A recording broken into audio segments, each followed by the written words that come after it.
Okay guys, welcome to another Friday Waffle, coming to you on a really nice Friday evening. Just back from taking the dogs out, and although it's sunny, it's quite bracing. That wind is very, very cool, but you know what, it's nice just to get outside and get a bit of fresh air. So anyway, I hope you've all been okay the last 7 days. Excuse me a little second while I drink this while it's still warm. What have I been doing? Oh, yeah. I had, as I mentioned in my waffle last week, I had the Highland Fling, which is an ultra up in the sort of north of Scotland. It went very well. Really, really chuffed with how I got on. I mean, as anyone that watches my videos will probably know that my training has been pretty piss poor, probably the last 3 years. Down to having asthma and not realising it, and with getting what do you call it, getting a new inhaler a few weeks ago, it's made a big difference. So I was going into this ultra really super undertrained. I mean, the furthest I've ran in probably about a year's 20. No, that's not true. I've done a 30 miler. I did 33 miles in November, but this year I think the furthest I've ran, I don't know, it's probably about 16 miles. So to go from that to 53 miles was going to be a big ask, but I managed to do it. It was my slowest time by far. I mean, it's my slowest time by a couple of hours, but that didn't concern me at all. The important thing for me was getting to the end, getting to know what it's like running with really sore feet, sore legs, because I've got the full West Highland Way in 6 weeks' time. So yeah, got that to come up. What I'm going to do, I mean, I've done the West Highland Way race 3 times before. I've always raised money. There's a little kids sort of hospice, but it's a kind of respite centre just a couple of minutes away from me actually, and it's basically kids who don't have long to live. It's just a local little place. Now I've raised money for them. And what's great, I mean, any time I've taken money down, excuse me, excuse me, see, I've got a bit of a cold actually. Yeah, any time I've taken money down, they always insist in taking me around, give me a little tour of the actual place, and it's so humbling. You see these little kids in wheelchairs, and you know, some of the kids are blind.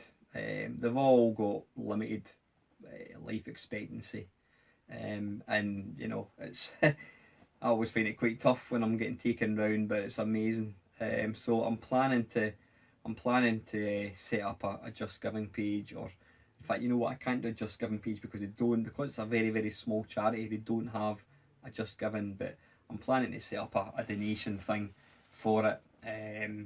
So anyway, I'm kind of getting off topic. So that's the plans for the West Highland Way race. I'm going to do it for that.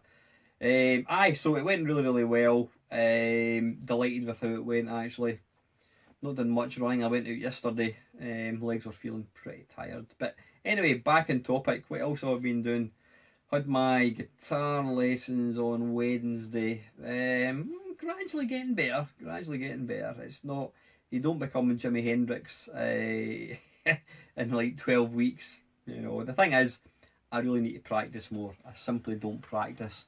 I go to my class. My class lasts for 2 hours a week, and I generally don't play in between them, which I should be doing.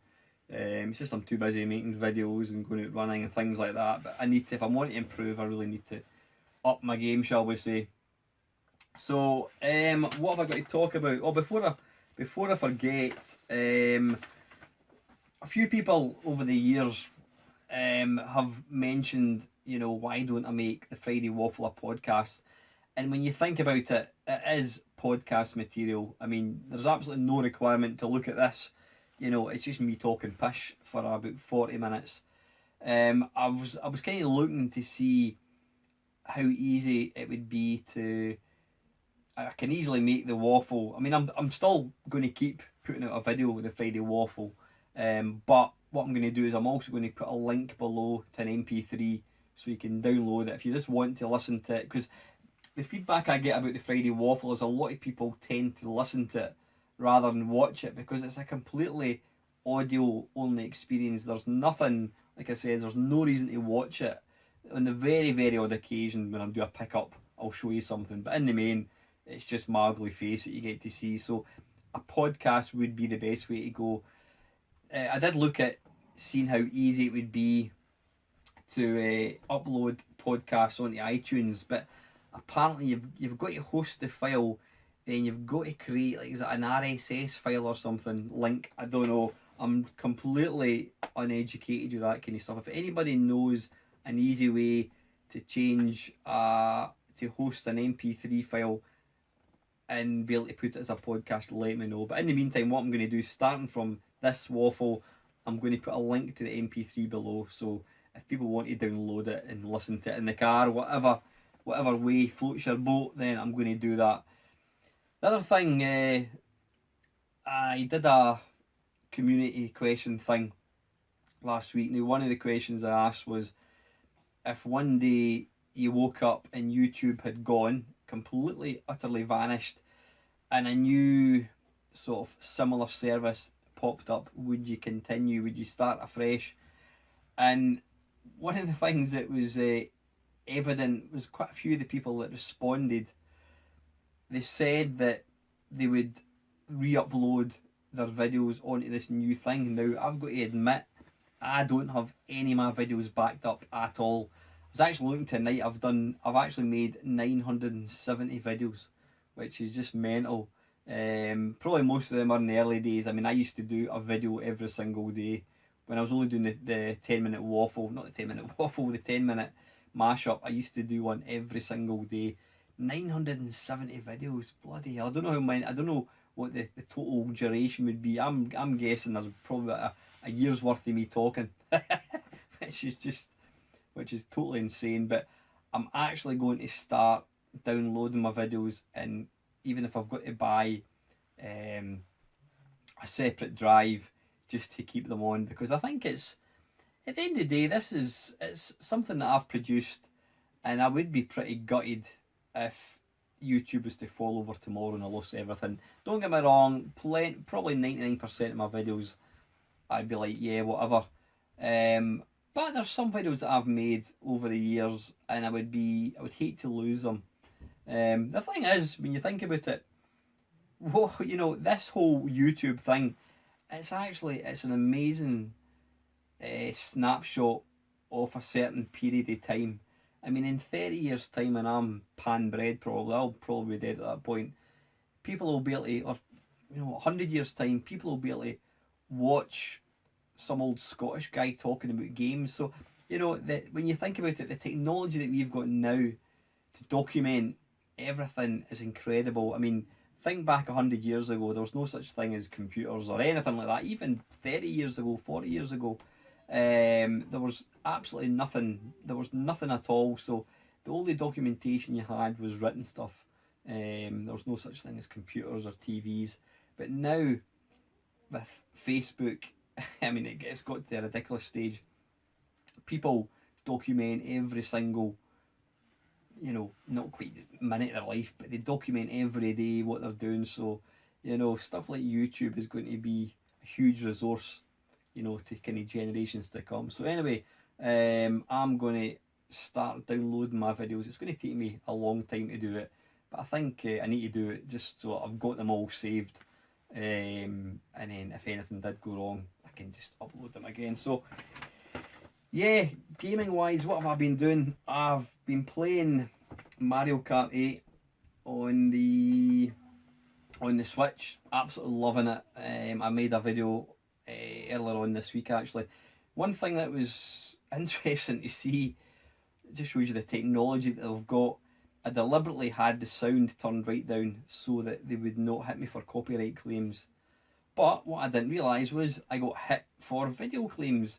So they were actually able to detect images in the video to know that it actually belonged to Nintendo, which is pretty mental. I wonder what kind of technology they must use for that. Yeah, Big Brother is watching you. But fortunately, it did say a copyright claim has been made, but it didn't block the video anywhere. It just means I couldn't monetize it, which I don't monetize videos anyway, so it doesn't bother me one single bit. But yeah, I've been playing a lot of Mario Kart 8, really enjoying it, amazing game. I've also been playing my PC Engine Duo, D-U-O, which is basically a CD oblique. It's an original PC Engine with the CD thing built in. Some absolutely wicked games. I've actually done a video. I've finished the video and I'll probably release it maybe tomorrow or Sunday. Been playing that quite a lot. So that is my stuff that I'm going to talk about. In fact, no, there's one topic. It was my mate Dean, Return to Gaming. He was talking about, are gamers too critical nowadays? And what Dean was trying to say was, back in the day, back in the older days, well, I worked, lad. Used to work damn bit 27 hours a day. Luxury. Yeah, what Dean was saying is, back in the early 80s, when video games first came out, games were very basic. Games on the 2600, Atari 2600, and even early games on the Commodore 64, the graphics are absolutely diabolical. In the case of the Atari 2600, the graphics are almost non-existent. But you know what? You accepted it for what it was, and your brain, your imagination filled in the rest. So when you're playing, Combat on the Atari 2600, you did imagine you were in a tank. As I say, your imagination filled in the blanks, and that made it a wonderful experience. We just accepted it for what it was. Nowadays, and I can't talk from experience because I don't really play modern games, but what Dean was saying is, a lot of games that come out, the first thing that people do is just completely diss the game. That's crap. Look at the frame rate. The graphics are rubbish. They're just looking for an excuse to pan games. Now, you could probably say, well, wait a minute, these guys have paid a lot of money, they're entitled to their opinion, and absolutely, you are entitled to their opinion, but, gamers have never had it so good. I mean, a point Dean made again was, gaming has never been as cheap as it is now. Back in 1991, you would pay 40-50 quid for a SNES game. Now, that was back in 1991, that was probably about 90 quid. That was probably about half a week's wages for me back then. Now, 40-50 quid, I earn more than that in a day. So, it's all relative. And look at what you're getting now. You compare a game like Grand Theft Auto 5, look at what you're getting for 40 quid. And then look at Pac-Man and Atari 2600, something like that. Games are incredible looking. They're massive, open, expansive game worlds, and yet there's always people going to slag things off. I mean, I get a bit angry when people constantly slag things off. I mean, case in point, the Nintendo Switch. I wasn't going to buy one, but then I did. Now, I never slagged the Switch off, but I wasn't going to get one. I thought, it's not something that I really need. But I bought it, and I'm glad I have bought it. But when I made a video, when I posted that I had bought the Switch, there was so much negativity. People commenting saying that they've heard it's crap, they've heard that there's no good games, they've heard that the quality build's rubbish, why are you buying that? The frame rate's rubbish, it can only do 30 frames a second. The battery life isn't good, the actual machine itself bends, it scratches the screen. All you get is this negative shite. Why? And what I said back then was, why don't people, if you're not interested in a system or interested in a hobby or whatever, then just bugger off. Don't come into somebody else's, don't come and try and piss on somebody else's parade. I mean, when you spend a lot of money, sorry, my dog's going to sleep and he keeps moving the camera. If you spent a lot of money on a game or on a system, the last thing you want is for somebody to come along and tell you that it's crap. You wouldn't do that. If somebody had bought a house, You wouldn't go along to your mate's house and go, "Whoa, I wouldn't have bought this, mate. Look at the state. Whoa, look at your neighbours. Have you seen the gardens down there? What a mess. Whoa, this is going to be rough, terrible." You wouldn't do that. If somebody bought a car, you wouldn't say to them, "That's a terrible looking car. Look at it. The wheels are bald. You know, it's a crap. Gets crap miles to the gallon." You wouldn't do that. So why do people insist in doing it when it comes to video games? And I totally agree with Dean. People are way too fussy. You know, instead of enjoying games, appreciating what games actually do, and just enjoying it. Don't get me wrong. You do get, like, I mean, what's the case in point? No Man's Sky, I think it's called.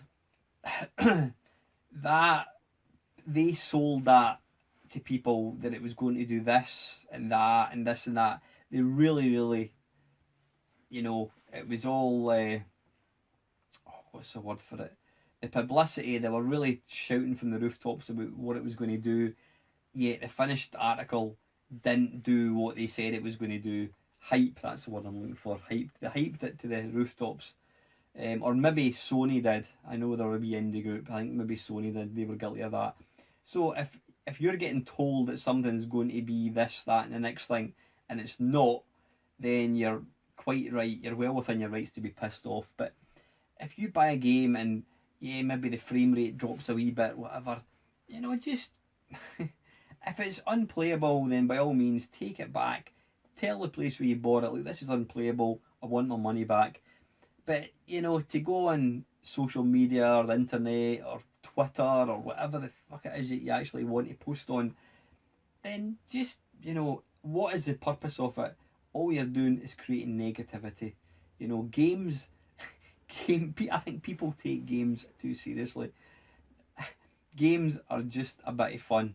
They're not real life, they're just a bit of fun. And if you can get any enjoyment out of it, then happy days, you know. But yeah, I totally agree with Dean. I do think that people just they're too critical of stuff nowadays. Possibly they were critical back then, but I think it's worse now because of the internet. People have now got a platform to shout. They've got their soapbox they can stand up on and say this is terrible and that's terrible and blah blah blah blah blah. Whatever, nobody's listening to you. I mean, I've bought games that were supposed to be rubbish and really enjoyed it. You know, I've bought a game that I've maybe never heard about and really enjoyed it, and then somebody says to me, "Oh no, that's." I mean, I'll give you an example, which is nothing to do with games. Ghostbusters, the new Ghostbusters. I've a few friends who absolutely point blank refused to go and see it because they said it was shite, but they hadn't actually seen it. And what I was trying to say to them was, well, actually, I have seen it, and it's not that bad. But they were adamant they weren't going to see it because it was like sacrilege to the original film, and I just don't get that, you know. I don't get that at all. By all means, if you've seen something or played something, then you're entitled to have an opinion, but to make an opinion up about something that you haven't actually seen, whether it's a game, a film, whatever, then I think it's a bit, I don't know, I just think it's a bit silly to not do something based on what you think it might be, despite the fact that other people tell you it's good or not bad, if that makes any sense. So anyway, I think I've hammered that to death. That's all my stuff. Right, I'm just going to batter straight on, guys. John Yin, thank you, John. This is a very general statement or question. Are there too many games? What do you mean, John? In the world or in my games room? Are there too many games? I would probably say there are too many games. In fact, no, I wouldn't say there's too many. There are a lot of games. Are there too many? Probably not. At the end of the day, choice is what makes this video game hobby excellent. You know, there's tons and tons of genres of games that I've got no interest in, but that doesn't bother me at all because there's plenty of other types of games that I can play. So it's the same for everybody. We're just absolutely spoiled with the number of games we've got nowadays. The thing is, if you're like the average gamer, then you'll probably own a PlayStation 4, and so the only games that you'll own will be PlayStation 4 games. there's people like myself who collect old systems. So I've got maybe, I don't know, 50 odd systems, hundreds and hundreds and hundreds and hundreds of games. So I've got this ridiculously large number of games to pick from. And in my case, yeah, I do have too many games, because there's games that I want to play and I never ever get round to playing them because I'm spending time playing other games. But I think it's great that there's such a wide variety of genre and, you know, different makes of games, driving games. You're not just stuck to buying one particular driving game. There's loads of different driving games, first person shooters. I mean, we really are spoiled when it comes to video games. So I don't think there are too many games. There are plenty of games, John, but I don't think there are too many. I think it's excellent that we've got this kind of choice.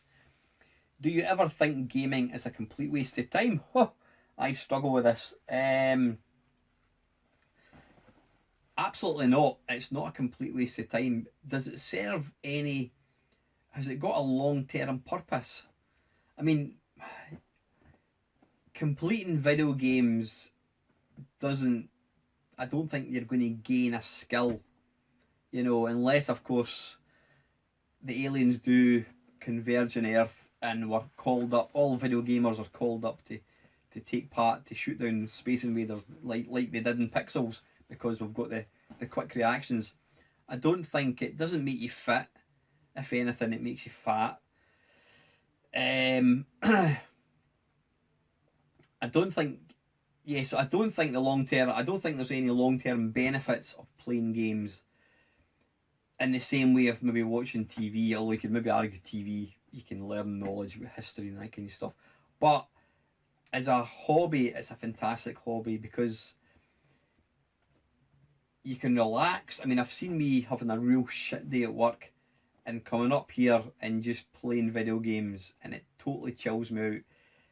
When I'm playing video games, I'm able to switch off and I can just enjoy being in the game. I'm actually in the game, I'm taking part in it. So it's a wonderful, wonderful hobby. Like any hobby though, if you overdo it, if you play too much, then, you know, to the detriment of other things, and it's not a good thing to be.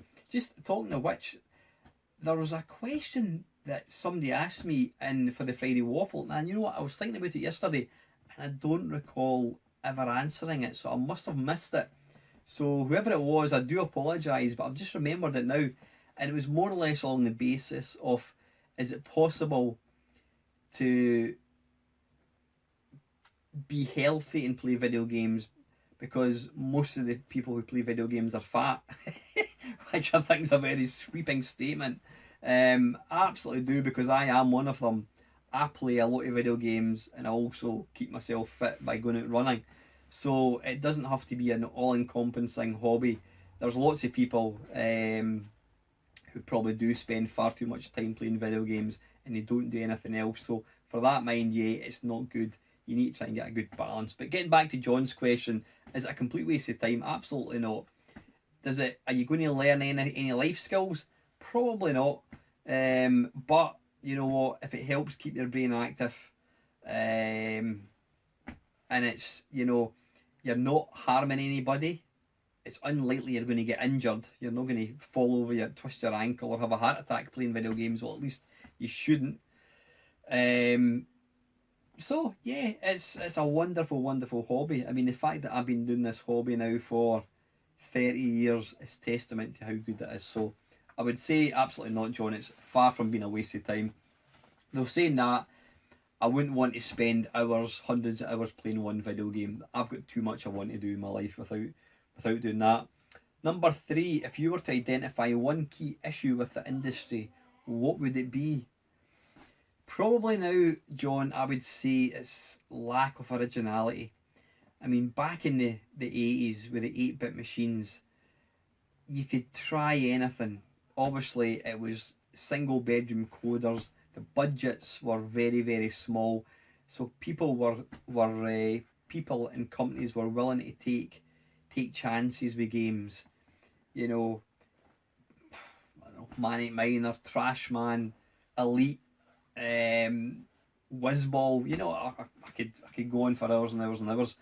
You know, nowadays, unfortunately, there's very little originality. I mean, Jeff Minter, he still constantly puts out original games, but unfortunately the big companies, it's generally first person shooters, football games, or driving games, and that is about your whack.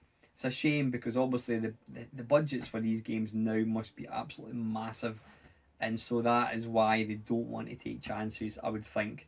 But yeah, I would say that's the biggest thing for me, is the lack of originality. One bugbear that I do have is constant, is even when you spend 40 quid in a game, you've got to buy downloadable content, and you've got this new thing called a season pass. What on earth is that? I've never bought one. I don't understand it. All I do know is I was on the PlayStation Store a couple of weeks ago.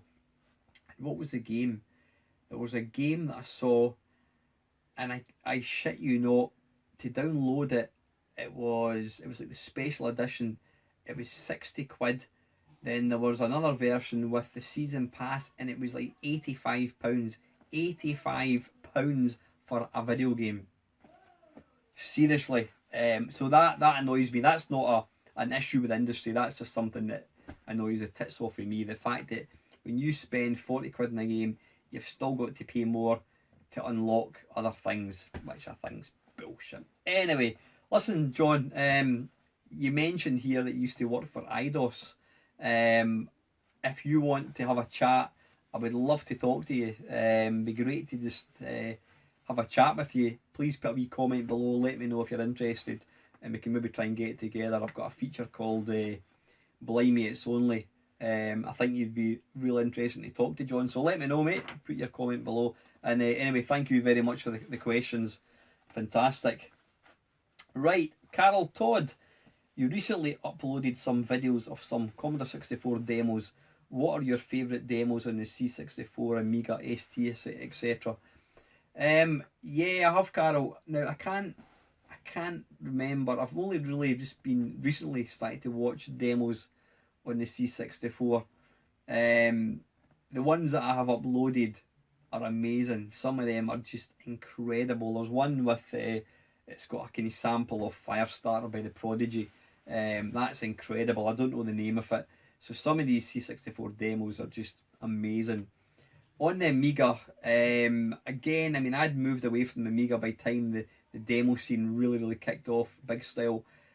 My favourite one, and it's probably one of the most famous ones, is Jesus on Ease, which is an epic 2 floppy disker. I know they're now up to like 4 discs, whatever.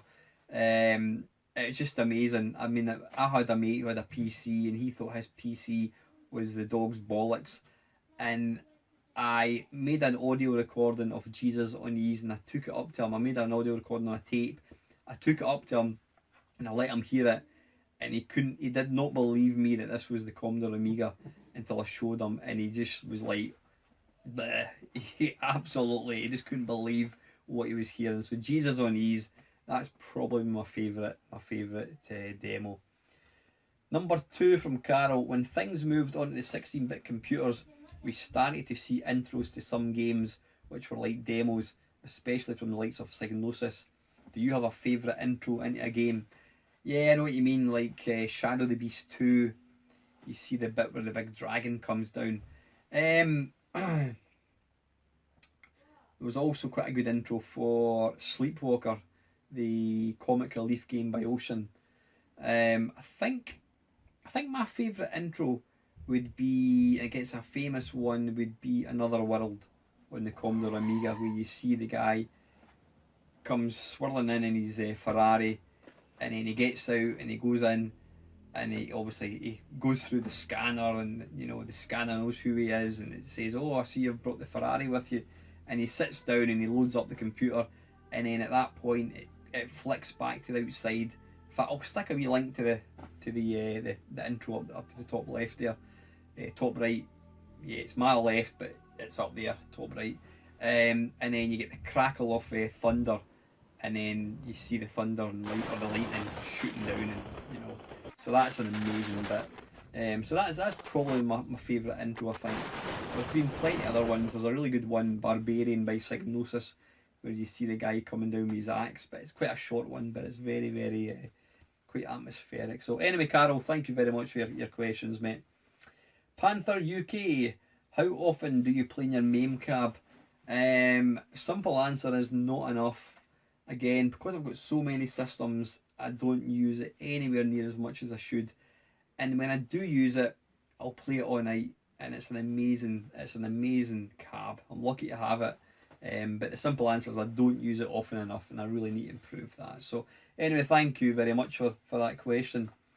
Down the rabbit hole, Kev, he's asking the last batch for the Friday Waffle. Hi Alan, you had asked in your 5 random questions if we missed head-to-head gaming on the couch.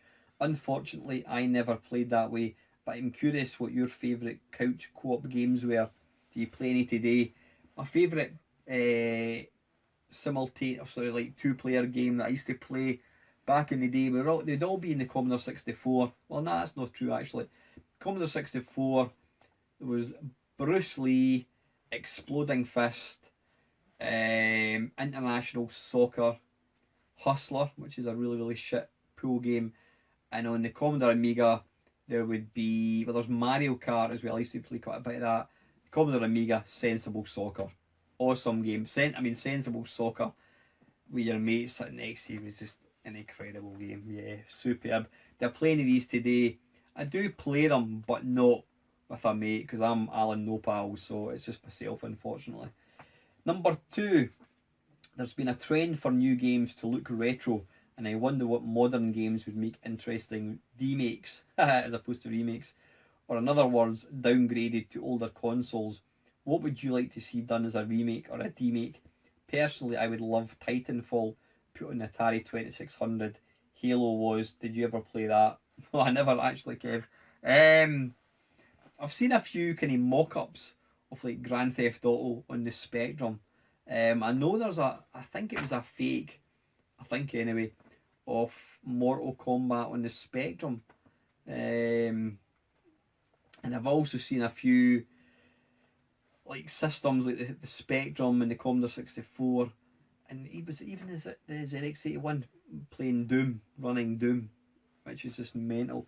Is there a modern game that would work on an old system?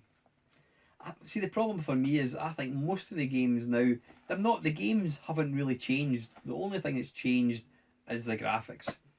Car games are left and right. Shoot 'em ups are you fire a bullet, and that is it. They're no different now, from what they were. 3D games, 3D games wouldn't really be possible. So I can't think of any modern game that I would say I would love to play on an old system. I sometimes think that Sensible Soccer could probably have been done on the Commodore 64 or the Spectrum, because the graphics were very small anyway, but that's hardly a new game. It's only about 20 years old. But yeah, another good question, Kev. Thanks for that. Thirdly, have you heard they are re-releasing the Sega CD game Night Trap on the PS4? There are very few Sega CD games I enjoy, but what titles would you think might make for a good re-release? I'll be honest, Kev, actually, I'm in the process of selling my Mega CD games. I've got a Mega CD up in the loft, which it's been up in the loft since I got it. The reason why is it's too much a palaver having the thing connected up. Don't have the room for it. And the games that I did have for it, or do have for it, I wasn't overly impressed with it. So it's been in the loft for about 2 years, and I'm actually in the process of selling my Mega CD collection. In fact, Night Trap actually got posted away about 2 weeks ago.